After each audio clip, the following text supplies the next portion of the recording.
सो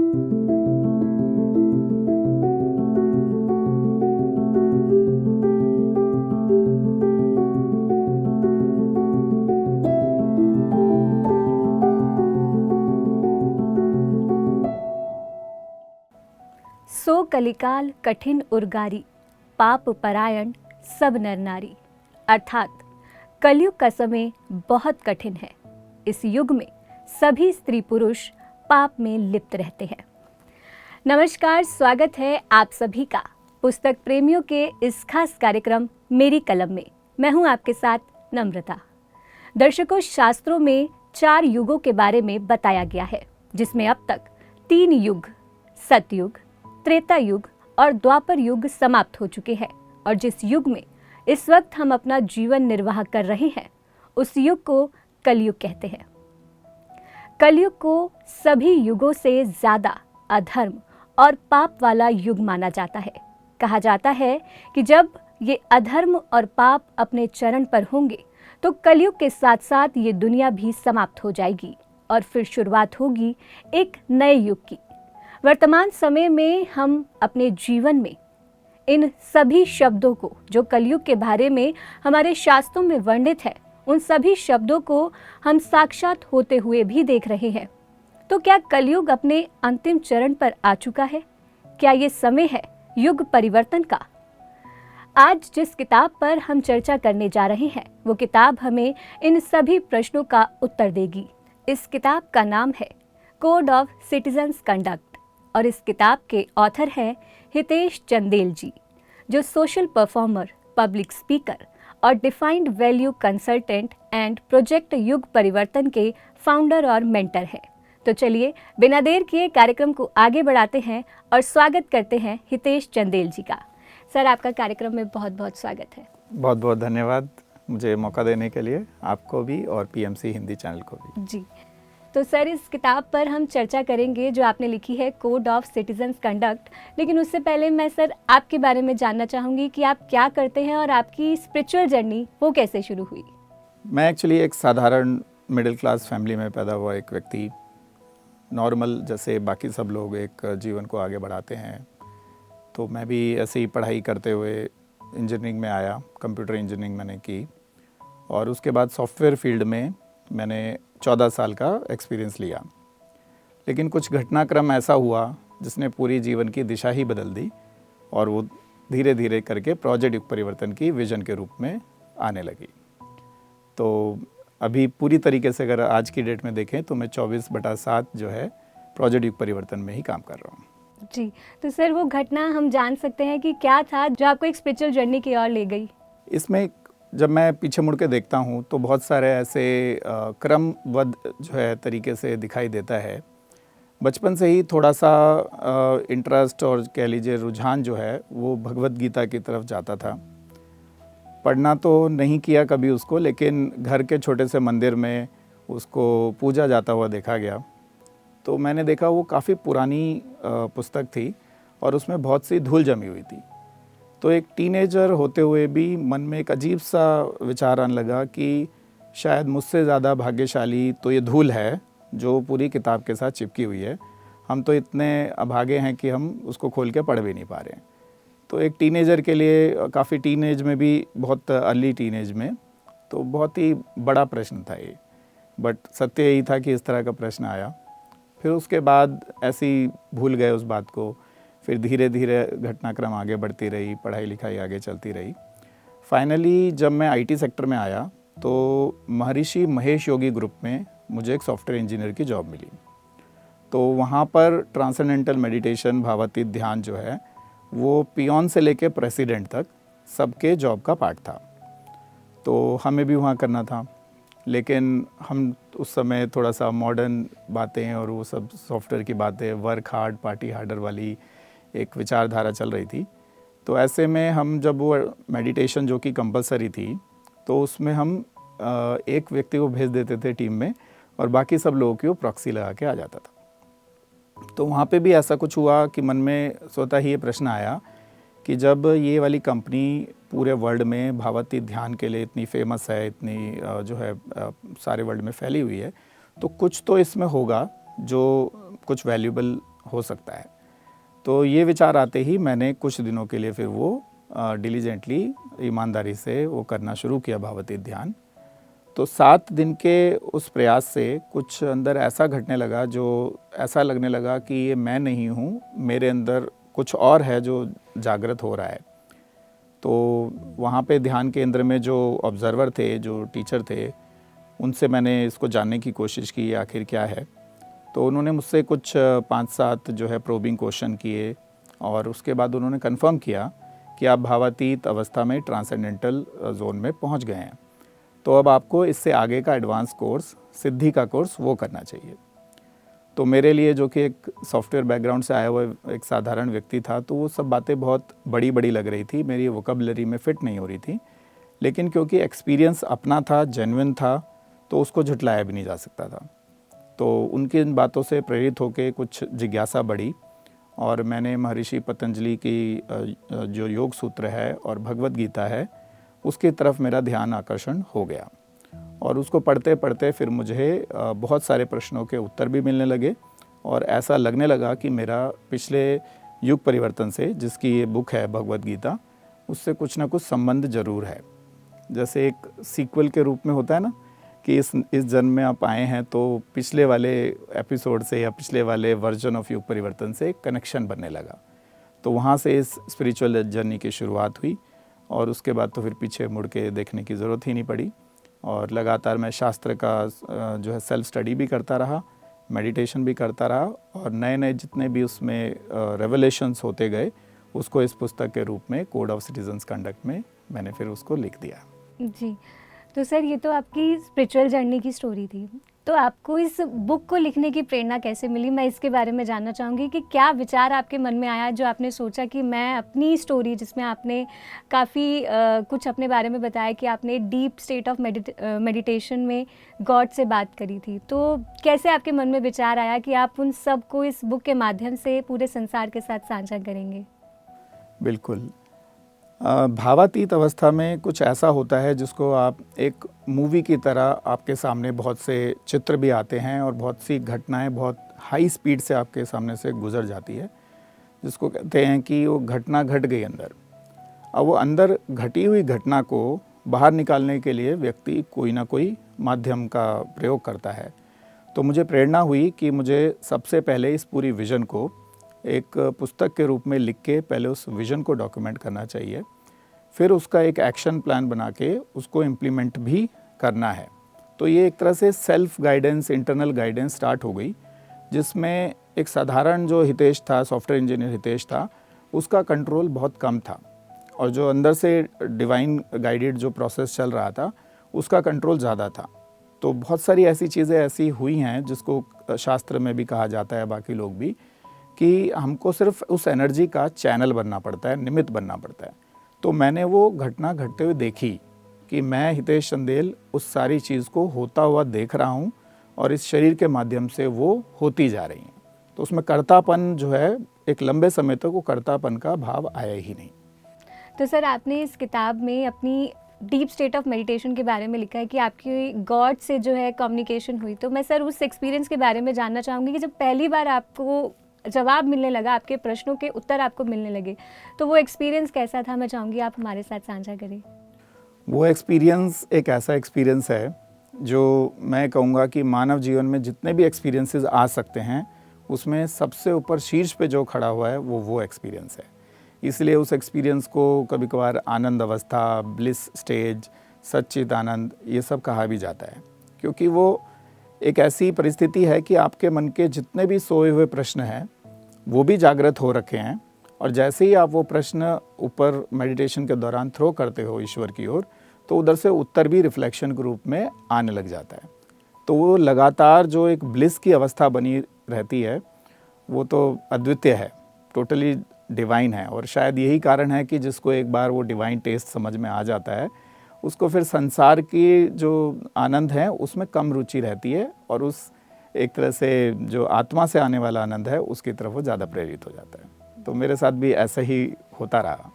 जी, तो सर ये जो बुक है इसका नाम आपने रखा है कोड ऑफ सिटीजन्स कंडक्ट। मैं सर जानना चाहूँगी कि इसका क्या मतलब है और क्या आपके दिमाग में आया, क्या विचार आया जो आपने इस बुक का नाम कोड ऑफ सिटीजन्स कंडक्ट रखा? बहुत अच्छा क्वेश्चन है ये, और इसके पीछे की जो स्टोरी है वो भी बहुत इंटरेस्टिंग है। जैसे मैंने बताया कि मेरा फर्स्ट फेज़ जो करियर का था वो सॉफ्टवेयर इंजीनियरिंग का था, तो उसमें प्राइमरली हमारा काम होता था कि कंप्यूटर प्रोग्राम्स के सोर्स कोड को लिखना। तो वो सोर्स कोड जो है वो शब्द अंदर घूमता रहता था। तो जब डिज़ाइन थिंकिंग के मोड में हम लोग होते थे तो एक बार ये माइंड में आया कि जैसे सॉफ्टवेयर का सोर्स कोड है तो हमारा भी तो कुछ सोर्स कोड होगा, हम भी एक प्री प्रोग्राम्ड करके यहाँ पे इस धरती पे भेजे गए हैं, तो वो सोर्स कोड क्या है। तो वहाँ से वो बीज एक तरह से पैदा हुआ कि जो मैंने बुक लिखी तो वहाँ से वो कनेक्ट हो गई उस मेमोरी के साथ कि हाँ, मुझे इस बुक में अपना सोर्स कोड ही लिख रहा हूँ। कोड जिसके दो मीनिंग यहाँ पे एक तरह से आप देख सकते हैं, एक तो सॉफ्टवेयर इंजीनियरिंग का सोर्स कोड और दूसरा जो है कोड ऑफ कंडक्ट, कि हमें यहाँ पे जब भेजा गया है तो हम किस तरीके से इस संसार में ऑपरेट करें, वो कोड। और सिटीजन्स कंडक्ट उसमें इसलिए जुड़ा कि जब मैंने देखा भारत माता की जय की बात होती थी, भारत देश की बात होती थी, तो मुझे ऐसा लगा ये तो मेरा इस जन्म का देश है और ये मनुष्य के द्वारा बनाई गई बाउंड्री से रिलेट किया जा रहा है, तो क्या मैं भारत में स्पेसिफिकली भेजा गया हूँ या पृथ्वी पे भेजा गया हूँ। तो वहाँ से निकल के आया कि नहीं, मैं तो पूरे प्लैनेट का सिटीज़न हूँ। तो पूरे प्लैनेट के सिटीजन्स को कौन सा कॉमन सोर्स ऑफ कंडक्ट है, सोर्स कोड है जो हमें सामने लाना चाहिए, जो हमें आपस में जोड़ेगा पूरे विश्व को। तो वहाँ से फिर ये कोड ऑफ सिटीजन्स कंडक्ट आया। और इंटरेस्टिंगली आपने नाम लेते वक्त इसका पूरा नाम नहीं लिया बुक का, कोड ऑफ सिटीजन्स कंडक्ट, फिर ब्रैकेट में आता है राष्ट्र धर्म। तो उस राष्ट्र धर्म की भी एक स्टोरी है कि जब मैं ये आर्टिकल्स बुक्स वगैरह लिख रहा था तो एक सज्जन संपर्क में आए और उन्होंने मुझे बोला कि हितेश जी, आप इतना अच्छा लिखते हैं तो आप राष्ट्र धर्म के ऊपर कुछ क्यों नहीं लिखते। तो फिर मुझे लगा कि हाँ, ये बात भी कोड ऑफ सिटीजन्स कंडक्ट से जुड़ती है कि code of conduct as a citizen of this planet, तो यानी कि राष्ट्र एक ही होना चाहिए, वन कंट्री, जो आजकल भारत में काफ़ी फेमस भी हो गया है, वन फ्यूचर एंड वसुधैव कुटुंबकम। तो एक कंट्री होनी चाहिए, यानी कि पूरी पृथ्वी को एक कंट्री मानते हुए जो धर्म बनता है, जो उत्तरदायित्व बनता है राष्ट्र धर्म, वो भी बुक के नाम में ऐड होना चाहिए। तो मैंने code of citizens conduct with in bracket उसको राष्ट्र धर्म किया। जी, तो सर अभी आपने कहा कि हम सबका भी एक कोड है, तो वो कोड क्या है सर, इस बारे में मैं जानना चाहूँगी। देखिए, साइंस की भाषा में देखें तो साइंस कहता है डीएनए हमारा सोर्स कोड है, कि हमारे डीएनए के बेस पे डिपेंड करता है कि हम किस तरह का बिहेव करेंगे, किस तरह के हमारे फिजिकल पैरामीटर्स होंगे, हमारे साइकोलॉजिकल पैरामीटर्स होंगे। पर उसको अगर आप आध्यात्मिक दृष्टि से देखें, जो कि इस भौतिक साइंस से ऊपर की बात है, तो वहाँ पे देखने से समझ में आता है कि जब हम आत्मज्ञान की ओर बढ़ते हैं तो हर व्यक्ति जब आत्मज्ञान की चरम सीमा पे पहुँचता है तो वो एक ही सत्य पे पहुँचता है, अलग अलग सत्य नहीं है। तो कुछ ऐसा है हमारे अंदर कोड में, हमारे सोर्स कोड में, जो कॉमन है। और साइंस के हिसाब से 99.9% जो है डीएनए सेम होता है, बाकी 0.1% से ही सारी विविधताएं बनती है। तो जब उस चरम सीमा तक जाके देखा तो पूरी ह्यूमन मशीन का, जिसमें बॉडी भी आती है, मैंने मशीन इसलिए बोला क्योंकि ह्यूमन बॉडी बोलूँगा तो केवल शरीर तक सीमित रह जाएगा, तो उसमें बॉडी भी है, उसमें हमारी साइकोलॉजी भी है, उसमें हमारी बुद्धि से पैदा होने वाला लॉजिक भी है और आत्मा से आने वाला दर्शन भी है। तो इन चारों को एक साथ लेके हम ह्यूमन मशीन इसको बोल रहे हैं। तो वो बहुत वेरी वेल डिज़ाइंड है। वो ऐसा नहीं है कि सबका डिज़ाइन अलग अलग हो, वो मैनिफेस्टेशन अलग अलग है। हम प्रकट अलग अलग रूप में हैं, लेकिन अंदर से सब एक ही हैं, एक ही आत्मा है। सर अभी आपने सत्य की बात करी और आपने इस किताब में भी लिखा है कि आप भी ढूंढ रहे थे कि एब्सोल्यूट ट्रुथ क्या है, और जैसे कि आपने लिखा कि सबके अपने अपने एक्सपीरियंस है, तो सबके हिसाब से अपना अपना एक ट्रुथ है। तो कैसे पता चलेगा कि क्या है एब्सोल्यूट ट्रुथ, और नॉलेज ऑफ ट्रुथ भी आपने लिखा है, तो क्या है सर ये, इस बारे में जानना चाहूँगी। ये बिल्कुल स्पिरिचुअलिटी का, आध्यात्मिकता का एक मूलभूत प्रश्न है कि असल में परम सत्य क्या है। और कई बार कई लोग उस परम सत्य को ढूंढते हुए ये भी कंक्लूड कर देते हैं कि परम सत्य नाम की कोई चीज़ भी नहीं होती, परसेप्शन इज़ रियलिटी के ऊपर वो भरोसा करने लग जाते हैं, जबकि ऐसा असल में नहीं है। जो लोग एक्सपीरियंस कर चुके हैं उससे आगे की चीज़, उनको दिखता है कि परम सत्य तो एक ही है।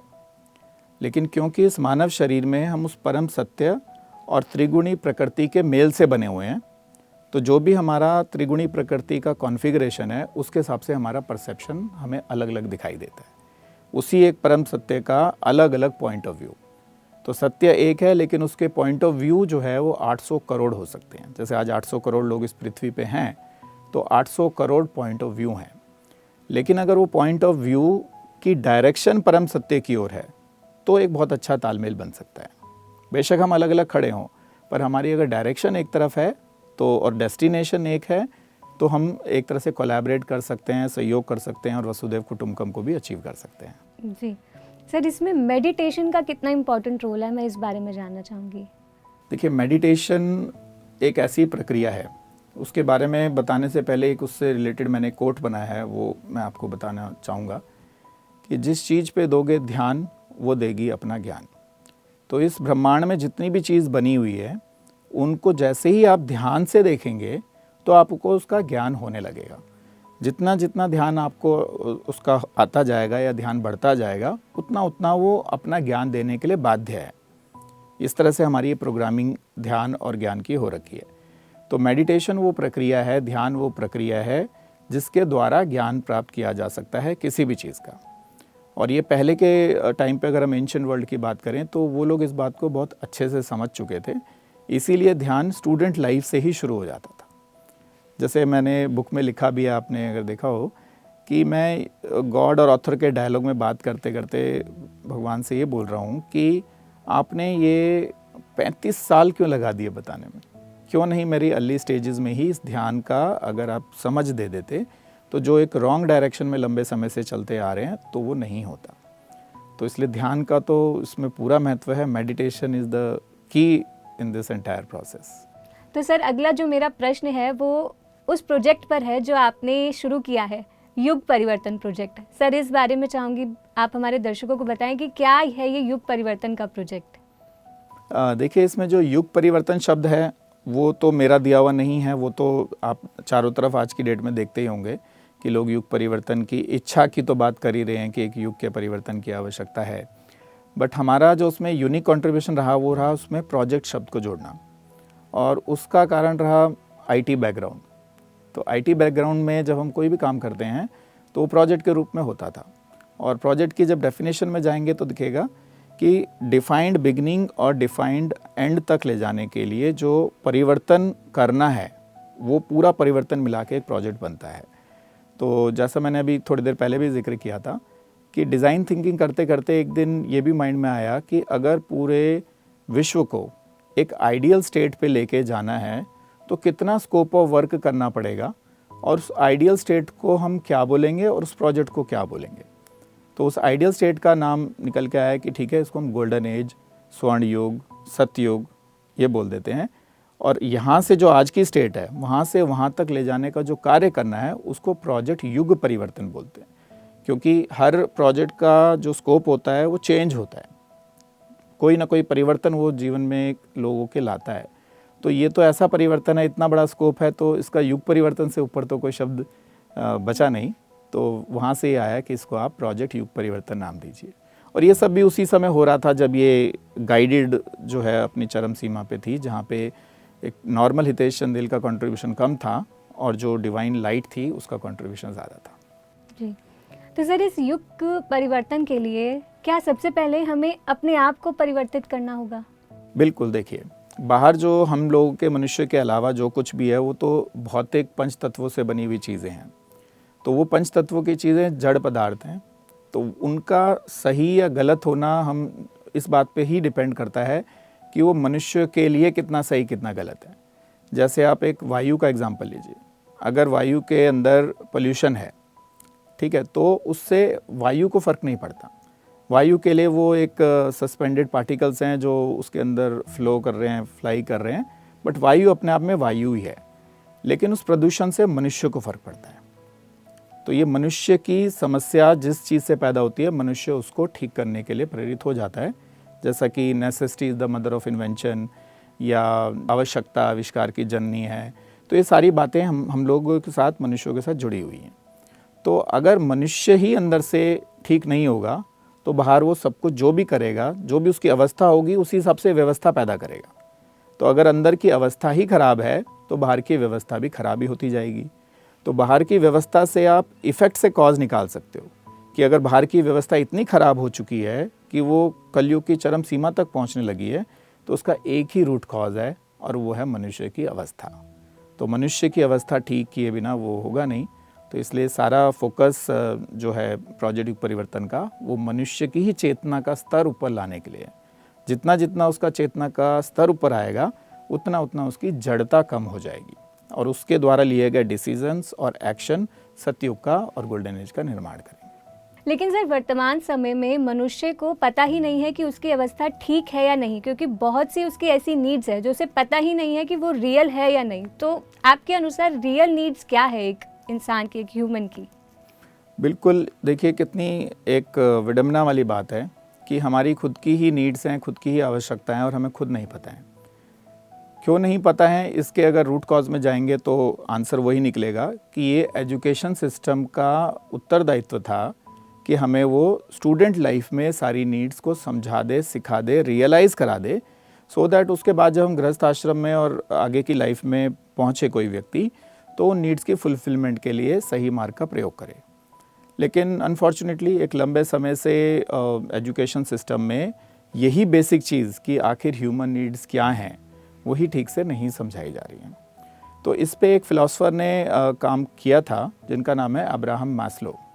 तो उन्होंने एक मैस्लो मॉडल बनाया जिसमें उन्होंने 5 लेवल्स दिखाए, 5 लेवल्स ऑफ ह्यूमन नीड्स। तो उसमें जो सबसे भौतिक सबसे निचले स्तर पे जो आती है, सबसे पहली जो एक तरह से नीड है जिसके बिना व्यक्ति मर ही जाएगा अगर वो नीड पूरी नहीं होगी, तो उस नीड को हमने क्लासीफाई किया। हमने मैस्लो मॉडल को थोड़ा एक्सटेंड किया और उस नीड को क्लासीफाई किया कि वो सर्वाइवल नीड्स हैं और उसको शॉर्टकट में नाम दिया S1। तो S1 सर्वाइवल नीड अगर किसी भी व्यक्ति की पूरी नहीं होगी तो मर जाएगा। जब वो नीड्स पूरी हो जाती हैं तो व्यक्ति की चेतना का दूसरा द्वार खुलता है और वहाँ पे उसको अपनी फ्यूचर की इनसिक्योरिटीज़ की नीड्स, जैसे जॉब की सिक्योरिटी, हेल्थ की सिक्योरिटी, फाइनेंशियल सिक्योरिटी, फैमिली की सिक्योरिटी, इन सब के बारे में वो चेतन हो जाता है। तो जैसे ही वो दूसरी लेयर के बारे में चेतन होता है तो उसका एक्शन प्लान लाइफ के प्रति पूरा एटीट्यूड सब बदल जाता है। तो अब वो अपने फ्यूचर की इनसिक्योरिटीज़ को पूरा करने के लिए काम करता है। लेकिन पहली स्थिति से ये अच्छी स्थिति है, क्योंकि पहली स्थिति तो हेल्पलेस वाली स्थिति है, लेकिन इस स्थिति में भी व्यक्ति हमेशा हर निर्णय डर के कारण लेता है। तो इसलिए हमने इस चेतना अवस्था का नाम दिया S2 डिस्ट्रेस्ड। पहला है S1 हेल्पलेस यानी असहाय, दूसरा है S2 डिस्ट्रेस मतलब परेशान, वो सुबह से शाम तक परेशान है। फिर जब व्यक्ति इस पड़ाव को भी पार कर जाता है तो चेतना की तीसरी अवस्था आती है जिसका हमने नाम रखा S3 सेल्फ इंडल्जेंस। इस अवस्था में व्यक्ति की जो बेसिक नेसेसिटीज़ हैं, बेसिक नीड्स हैं, वो फुलफ़िल हो चुकी होती हैं और फ्यूचर जो इनसिक्योरिटीज़ है उसके ऊपर भी वो विजय प्राप्त कर चुका होता है। यानी अब व्यक्ति सोच सकता है कि मैं जीवन में उन सब चीज़ों की ओर जाऊं जो जीने के लिए आवश्यक तो नहीं है, पर जीवन में रंग जो है वो जोड़ती है, जीवन को एक नाइस टू हैव और एक आनंददायक तरीके से बिताने में सहयोग करती है। लेकिन ये नीड भी पिछली 2 से बेटर हैं, ये चेतनावस्था उससे बेटर है, लेकिन परम सत्य तक अभी भी नहीं है। तो क्योंकि यहाँ पे भी आके व्यक्ति उस भौतिक सुख सुविधा में अटक जाता है और जीवन के अगले लक्ष्य तक नहीं पहुँच पाता। 90% के करीब जनता पूरे विश्व में केवल यहीं पे आके अटक जाती है और इसका कारण भी एजुकेशन सिस्टम ही है। हम सबको यही सिखा रहे हैं कि भौतिक सुख सुविधा में संपन्न हो जाना ही जीवन के लक्ष्य की प्राप्ति है, जबकि सत्य इससे बहुत परे है। तो जब इस इल्यूजन वाली जोन से भी व्यक्ति निकल के पहुंचता है S4 अवस्था में, जिसका नाम हमने दिया एम्बिशियस, महत्वाकांक्षा, कि जहां ये जो भौतिक सुख सुविधाएं हैं इससे ज़्यादा इम्पोर्टेंस लगती है अपने स्वाभिमान की नीड की, अपनी पहचान की नीड की, need to get power and authority on other people, कि मेरा भी दुनिया में कुछ नाम हो, मेरी भी चले, मैं अगर कुछ कमांड दूँ तो दूसरे लोग उसके ऊपर एक्शन ले। तो जब व्यक्ति इस नीड तक पहुंचता है तो महत्वाकांक्षा वाली नीड को भी समझ जाता है। लेकिन यहाँ पे भी जीवन का जो नीड्स पूरी नहीं हुई हैं अभी। जैसे ही इस चौथी नीड से पार करके वो 5वीं नीड में पहुंचता है तो वो आउट ऑफ द बॉक्स हो जाता है, वो मटेरियल वर्ल्ड से ऊपर की सोच तक पहुंच जाता है, उसको एक अनाहत नाद सुनने लग जाता है, जो कि आप कह सकते हैं डिवाइन लाइट तक तो नहीं पहुंचा पर डिवाइन साउंड तक वो पहुंच जाता है, वो इंट्यूशन गाइडेड होने लगता है। तो ऐसी अवस्था को हमने नाम दिया S5 क्यूरियस, जिज्ञासु। तो S5 बने बिना व्यक्ति जो दो मूलभूत प्रश्न हैं इस जीवन के, who am I and why I am sent on planet earth, इन दोनों की खोज ही नहीं करता है। तो 90 यहाँ पे आते आते वो 99% तक हो जाता है कि 99% पॉपुलेशन S1 to S4 में ही जी रही है। तो ये जो S5 वाले लोग होते हैं, ये फिर उस परम सत्य की प्राप्ति के लिए मेडिटेशन भी करते हैं, दूसरी यौगिक क्रियाएं करते हैं और इसको बहुत ही लाइफ की प्रायोरिटी लेके आगे बढ़ते हैं। और इन्हीं लोगों के पास खुद की भी और दूसरों की भी समस्या को सॉल्व करने का, उनकी नीड्स को पूरा करने का ऑर्गेनाइज सिस्टम बनाने की क्षमता होती है। तो ये लोग दुनिया को लीड कर सकते हैं और लीडरशिप पोजीशन पे ऐसे ही लोग होने चाहिए। और कलयुग का जो कारण है वो भी यही है कि S4 अवस्था पे ही सारे लीडर्स वर्ल्ड के इस समय हैं, S5 पे बहुत कम है। अब इसमें भी जो है व्यक्ति की अवस्था जिज्ञासु वाली है, ज्ञानी वाली नहीं है। इससे आगे वाली अवस्था को हम कहते हैं S6 ज्ञानी। और ज्ञानी वाली अवस्था पे व्यक्ति को तत्व ज्ञान, ब्रह्म ज्ञान और आत्मज्ञान तीनों प्रकट हो जाते हैं। उसको जीवन का असली लक्ष्य पता लग जाता है, उसको अपनी सारी नीड्स पता लग जाती हैं और दूसरे ह्यूमन बींग्स की भी सारी नीड्स पता लग जाती हैं। तो ऐसे दार्शनिक लोग ही समाज का सुधार करते हैं, रिफॉर्म करते हैं। आप चाहे इतिहास में कहीं से भी उठा के पढ़ लीजिए, जहाँ जहाँ पे भी रिफॉर्म्स हुए हैं आपको दिखेगा उसमें कि एक कॉमनैलिटी ऑफ थॉट तक व्यक्ति पहुँचा था, S6 अवस्था तक पहुँचा था, इसीलिए ऐसा कुछ कर पाया। तो ऐसे ही आज की डेट में कलयुग को समाप्त करने के लिए हमने एक एस्टीमेट किया है कि 10 लाख लीडर्स S5 और S6 लेवल के भारत को चाहिए और 1 करोड़ जो है पूरे विश्व को चाहिए। तो सतयुग बहुत जल्दी ही स्थापित हो जाएगा। तो सर, इस कार्यक्रम में हमने आपसे बहुत सी चीज़ों पर चर्चा की, बहुत सा ज्ञान आपने हमारे साथ साझा किया, लेकिन अभी बहुत सारी ऐसी चीज़ें हैं जिन पर चर्चा होनी बाकी है, जिसको हम अगले कार्यक्रम में जानेंगे, क्योंकि अभी समय का अभाव है। तो अगले भाग में फिर मिलेंगे, तब तक के लिए आपका बहुत बहुत धन्यवाद सर। नमस्कार, थैंक यू। तो दर्शकों, इस कार्यक्रम में हमने चर्चा की हितेश चंदेल जी से उनकी book code of citizens conduct राष्ट्र धर्म पर, और हमने जाना कि कैसे मेडिटेशन हमारे लिए, हमारे जीवन में कितना ज़रूरी है, और उनके प्रोजेक्ट युग परिवर्तन पर हमने चर्चा की। लेकिन युग परिवर्तन से पहले हमें अपने जीवन में क्या परिवर्तन लाना है, ये भी हमने जाना। अभी बहुत कुछ बाकी है जो हम जानेंगे अन्य भाग में। तब तक के लिए मुझे दीजिए इजाज़त और आप देखते रहे PMC हिंदी चैनल। नमस्कार। PMC हिंदी, बदले जी